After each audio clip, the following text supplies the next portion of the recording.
Pois bem, meus irmãos, continuando, nós estamos no capítulo 17, versículo 7 de Apocalipse, a besta que traz a religião da Babilônia, e eu estou falando sobre esse processo de como foi o início da Igreja Católica logo após Constantino, mostrando que desde o começo aquela instituição era uma instituição anormal, né? E o que a história descreve é que, na verdade, essa organização que foi ali iniciada com Constantino, ela começou a saquear as outras religiões e matando elas. Então nós estamos falando sobre essa relação da besta com a religião que tinha nascido lá na Babilônia. A besta é o poder político. O poder político, ele é a vítima da religião, né? E aí eu estava lendo um artigo com vocês sobre os campos de concentração, campo de extermínio, criado assim já 30, 40 anos depois que Constantino organizou. Então, e essa matança, isso chegava aos imperadores, né? Por que nós cristãos matamos? Aí, o artigo que eu continuo lendo aí, ele chega à época do imperador Valentiniano. Esse imperador Valentiniano, ele já governou um pouquinho depois de Agostinho de Hipona. Agostinho de Hipona foi ali no ano 410 que ele fez a mudança da doutrina da salvação, né? Esse Valeriano ele foi imperador de 424 a 437. Então a Igreja Católica estava matando direto, autorizada, até porque Agostinho de Hipona, o santo, dizia, né, que ela podia. Aí essa obra que nós estamos vendo, Os Crimes do Cristianismo, na verdade contando a história da Igreja Católica, essa obra ela cita esse imperador Valentiniano, que ele vai tentar justificar o porquê deles matarem, né? Ele diz o seguinte: entre as outras angústias que nos oprimem por amor ao nosso Estado, sobre a majestade do império, pesa de um modo particular a responsabilidade da religião, porque ele era cristão. Agora ele e o Papa têm essa responsabilidade, né, de cuidar dessa religião. E aí ele prossegue: a audácia desequilibrada, a obstinação criminosa de quem? Dos judeus, dos hereges e dos pagãos. Eles estão falando, esses que não se rendem a essa religião, né? Isso é uma audácia desequilibrada, é uma obstinação criminosa. E ele classifica em 3 grupos, né?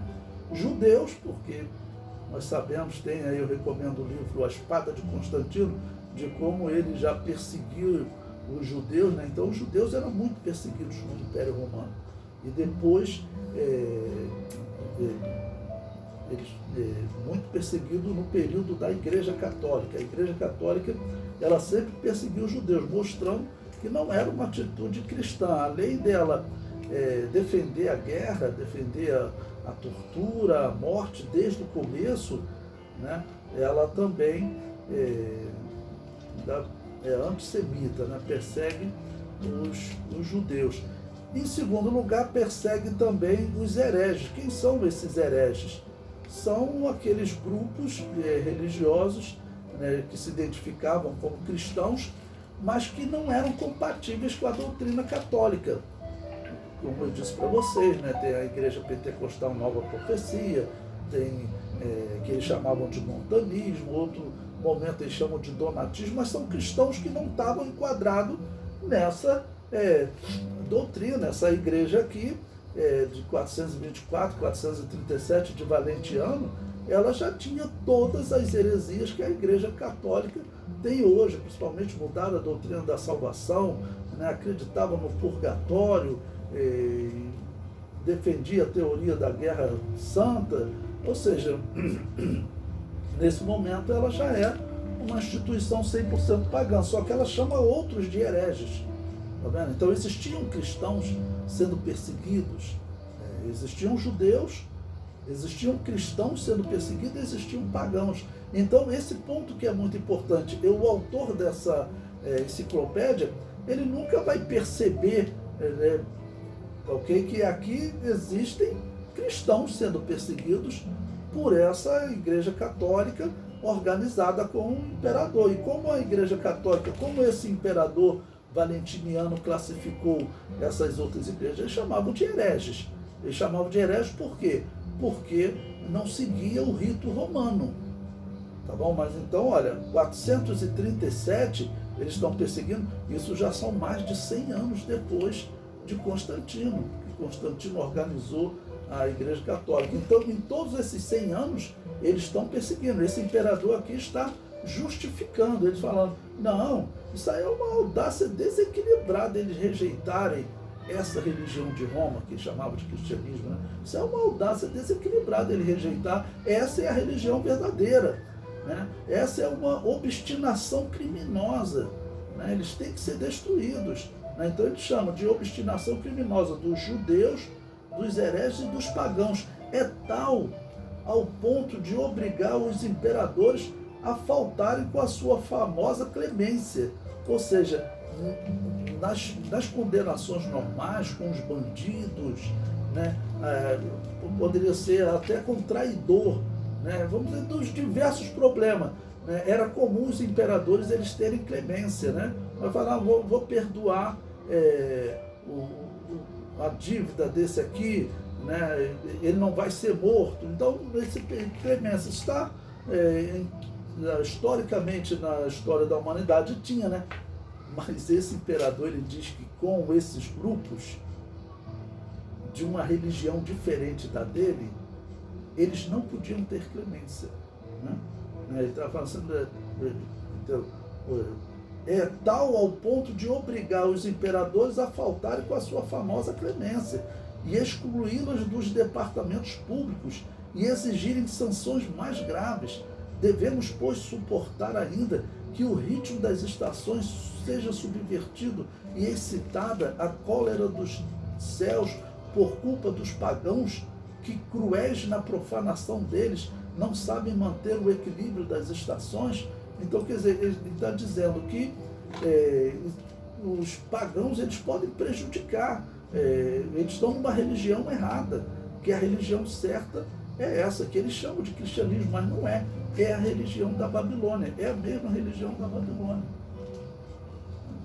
Como eu disse, a história comprova até porque a religião da Babilônia era a religião do determinismo dos deuses. Eles acreditavam que os deuses determinavam tudo. Os romanos acreditavam assim. E era a religião romana, que é a religião da Babilônia, acreditava nisso. Por isso que eles perseguiam os cristãos.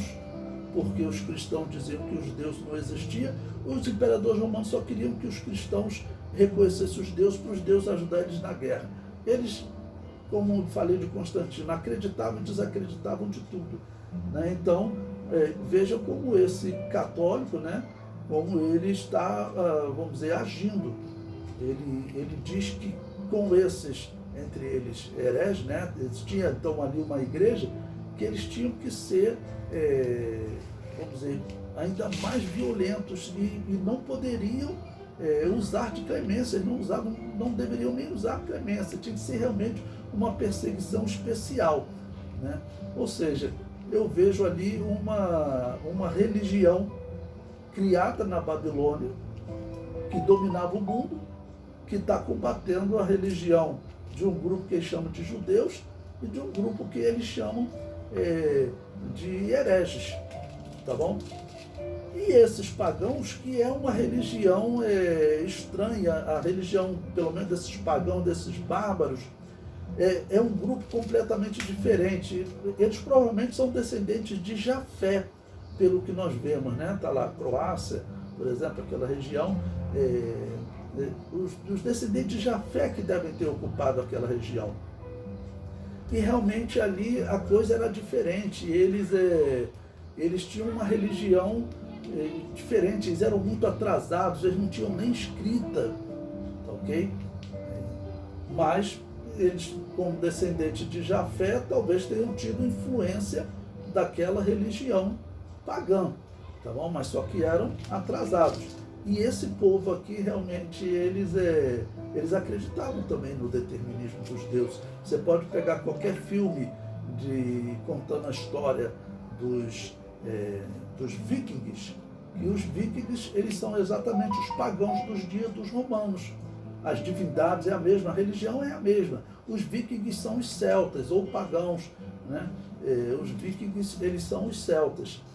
Então, eles tinham exatamente a mesma religião. E se você vê nos filmes, eles estão sempre dizendo, mas os deuses nos favoreceram, nos mantiveram em vida. Ou seja, porque a hora da morte deles é determinada por Deus. A hora da vitória, a hora da derrota, tudo é determinado por Deus. Essa era a crença pagã entre os pagãos, né? Tá bom? Então, bom, ele dividiu, tá certo? E disse que obrigava os imperadores a faltarem com a clemência, ok? Aí ele prossegue. Por qual outra razão a primavera perdeu a sua costumeira doçura e um verão infecundo desilude o agricultor na esperança das suas colheitas, e o inverno com frio pungente e extremo rigor condena os terrenos à estilidade?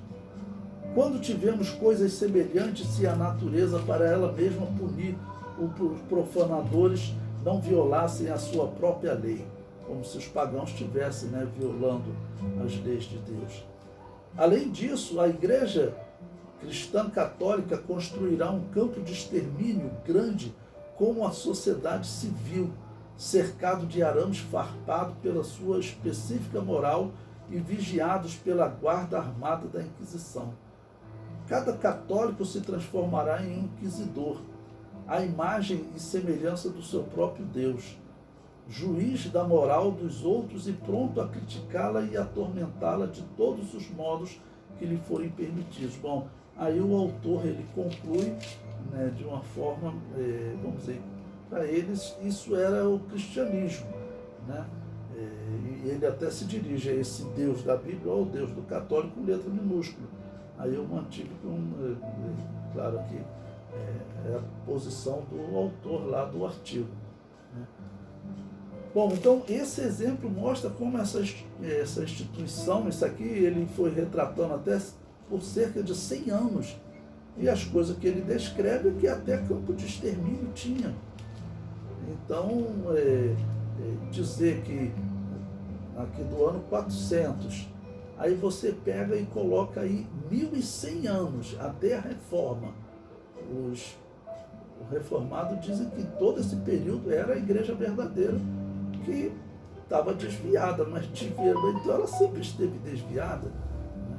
Ou então não existiu igreja de Jesus, mas não tem como. Então, essa atitude que nós estamos vendo crescendo realmente no nosso meio, dessa ligação da igreja com as igrejas protestantes, que eles já se aliaram, e também se aproximando das igrejas evangélicas. Tem aqui no Rio de Janeiro padres que vão na igreja, o pastor vai lá na paróquia. Então essa confusão toda é o quê? É esse trabalho dessa religião, né? E como eu disse, as igrejas protestantes já assinaram com ela. A igreja cristã tem que abrir os olhos, porque senão vai ser enganada mesmo.